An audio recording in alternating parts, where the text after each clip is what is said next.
Wait muna mga kapatid parang problema tayo sa So, kumusta na po ang pag-ibig at kapayapaan ni Kristo ay maghari nawa sa puso at damdamin natin. Siguro babasahin ko muna ang Ebanghelyo ngayon bago tayo magsimula mga kapatid. Dahil pupunta na tayo at magsimula, mag-travel na tayo from Niagara Falls to Regina. Malayo pala yung Regina mga kapatid. Bukid na. Okay. Okay na yung signal natin. Very good. So, wait muna mga kapatid So, let us start our live by filling our mind with the Word of God. Simulan natin sa pagbabasa ng Ebanghelyo mga kapatid. So, Gospel of today.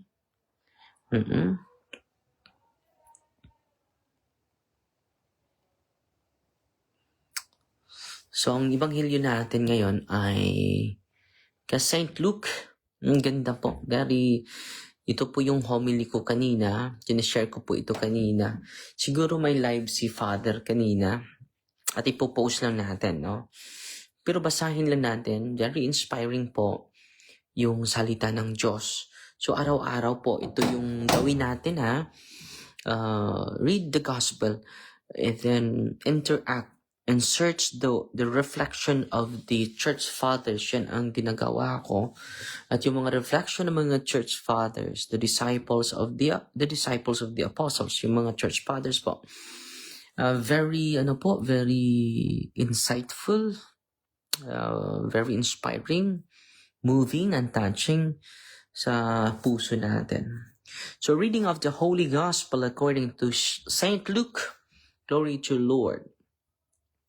Jesus addressed this parable to those who were convinced of their own righteousness, that despised everyone else. The people went up to the temple area to pray. One was a Pharisee and the other was a tax collector. The Pharisee took up his possession and spoke this prayer to himself. God, I thank you that I am not like the rest of humanity, greedy, dishonest, adulterous, or even like this tax collector. I fast twice a week, and I pay tithes on my whole income. But the tax collector stood off at a distance and would not even raise his eyes to heaven, but beat his breast and prayed, God, be merciful to me, a sinner. I tell you, the latter went home justified, not the former. For everyone who exalts himself will be humbled, and the one who humbles himself will be exalted. The Gospel of the Lord. Praise the Lord Jesus Christ. So ngayon mga kapatid, ito yung isi-share ko sa inyo. Ang ganda po.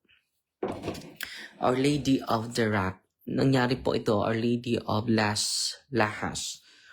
In 1754, an event took place in Colombia that continues to baffle geologists and other scientists. Napasol sila sa milagro po sa Our Lady of the Rock. Marami pa. Sa atin, hindi ito alam. Very inspiring po ang mga apparition ng mahal na Birhen po.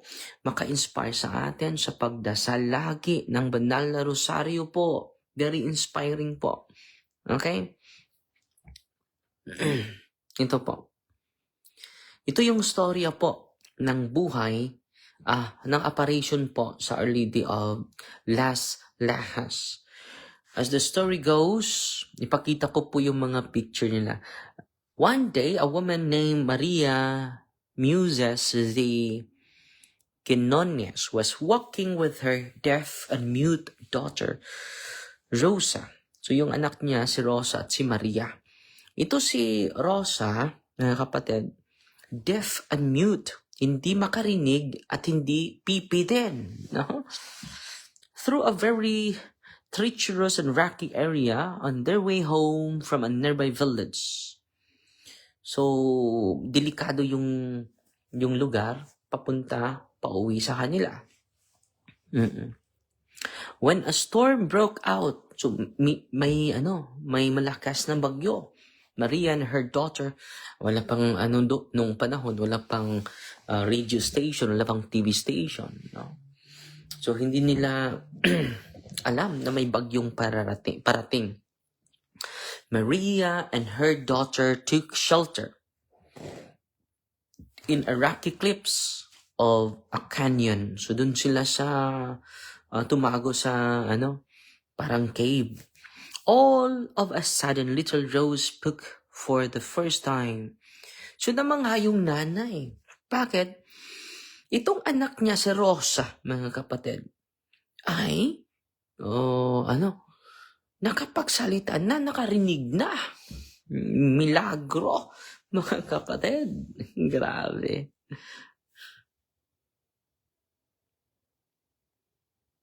Father, good evening. Later po, if pwede po mag-ask about being chosen and about Bishop Estefan Heza, the 7 Miracles Prayer. Ano yung tanong mo, kapatid? So, patuloy tayo, mga kapatid, ha? So, nakapagsalita na si Rosa, yung anak ni Maria. But was amazed that her daughter could now speak. So, just imagine, ha? Anong maramdaman mo? Anong naramdaman ng nanay na biglang nakapagsalita yung kanyang anak na matagal nang hindi makapagsalita, mga kapatid. Grabe, no? A few days later, Rosa disappeared from the village. So nawala lang bigla yung bata sa village. Rosa disappeared. Her mother instinctively knew to return to the rocky canyon where she would find her little girl. So, sabi na wala yung bata. So, pinuntahan niya sa Rocky Cliff, dun sa nilang tago dahil may bagyo. Rocky Canyon, where she would find her little girl. Incredibly, so meron siyang naobserbahan, mga kapatid. Ito yung naobserbahan niya. When Maria went to the rocks, she found Rosa playing with a little child whose mother stood nearby. Nakita niya na may kalaro na yung anak ko, batang lalaki. At may nanay, nakatingin lang. Nakatayo at nakatingin sa kanila. It was an apparition of the Virgin Mary. Apparition pala yun sa Mahal na Birhen, no? And the child Jesus. Maria and her daughter decided to keep this event secret. So, hindi nila pinagsabi ito. Huwag natin ipagsabi ito. So, apparition ni Mama Mary. Nakikita nila. But would frequently return to the rocks to pray and ask Our Lady for her intercession. So, itong dalawang ito ay panay pabalik-balik na. Doon sa lugar na yun, nagdadasal sila. Nag-ask ng intercession sa Mahal na Birhen Maria. Sila lang dalawa. After a few months, little Rosa suddenly fell ill and died. Si Rosa bigla lang nagkasakit, terminally ill, at namatay. Literally namatay. Distraught, Maria took her deceased daughter to the rocks to ask Our Lady to intercede with her divine son to bring Rosa back to life. So nag-intercede siya sa Mahal na Birhen. Mama Mary, pray for my daughter na mabalik yung buhay niya. Miraculously, Rosa came back to life. So, gumaling at muling nabuhay. Muling nabuhay at pinagaling. It's through the powerful intercession ng Mama Mary, no? So, ito po ay accepted sa simbahan, ha? So, patuloy. The villagers followed Maria and Rosa to the rocks to see the place themselves. So, bumalik sila dun sa rocky cliff. While they were there, someone noticed a beautiful image of Our Lady. So, nakita nila, may image na Mama Mary at nandyan din si Kristo. No one knew who had painted it and where it had come from. Hindi nila alam saan galing, sino nagpenta nito. In the beautiful image, Our Lady is holding the child Jesus and handling Saint Dominic a rosary. And dun po sa image,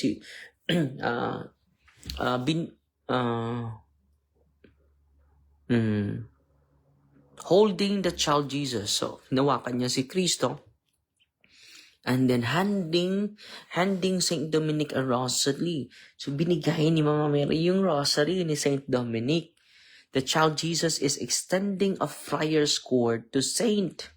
The child Jesus is extending a friar's cord to Saint Francis of Assisi. Binigay din niya yung cord ni Saint Francis. Ito po yung image, ha. Grabe talaga, mga kapatid.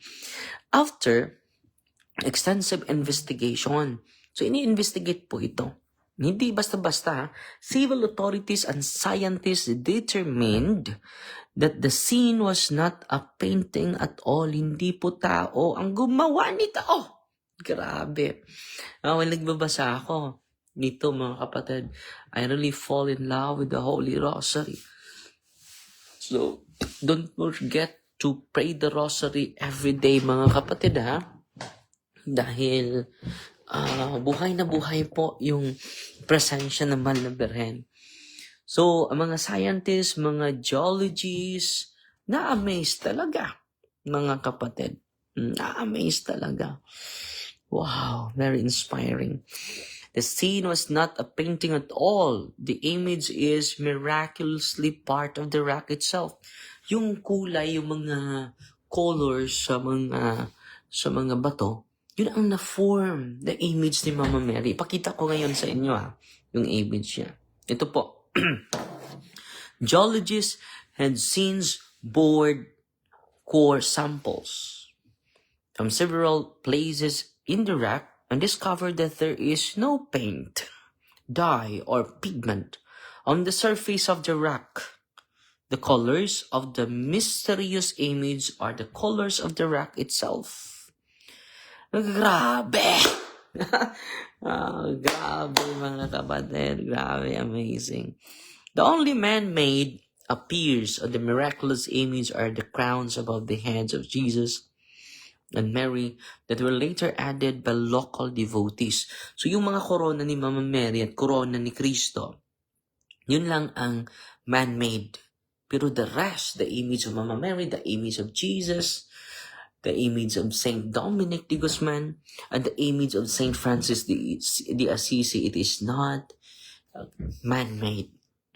Yan po yung mga sabi ng mga geologists, ha. Patuloy nating basahin. Ako po ay very inspiring. Nagbabasa nito, I am so inspired at sinishare ko po ito sa inyo para meron tayong special devotion ni Mama Mary, ha. So patuloy tayo. For more than 2 centuries is 200 years, the location had been a place of pilgrimage and devotion. In 1951, the church authorized devotion to Our Lady under the title of Our Lady of Las Lajas. The church built around the image had been declared a minor basilica. So ito po ay ito po yung mga sabi ng mga scientists, no paint or pigment detected. Geologists and investigators who studied the rock wall reported that. Ito yung report nila. Microscopic analysis found no paint, dye, or pigment. The colors are not applied on the surface. Like traditional paintings, walang color na ginagamit. The image appears to the integrated into the rock itself. The image is not a conventional mural or fresco. Colors penetrate deep into the rock. So yung color penetrated sa bato. Sabi na, the colors extend several centimeters. Some reports say several feet into the rock. So, ito yung rock, mga kapatid. Yung kapal. Makapal din na yung color kahit i-erase mo. Hindi ma-erase dahil ang kapal ng The rock, sabi dito, the rock is andesite volcanic stone, which normally does not absorb pigments deeply. Dahil volcanic stone siya, does not absorb pigments deeply. Because of this, geologists concluded that the image cannot easily be explained by known painting techniques used in the 16th century. So, yan po ang na-amaze sila. No brush, strokes, or surface layer.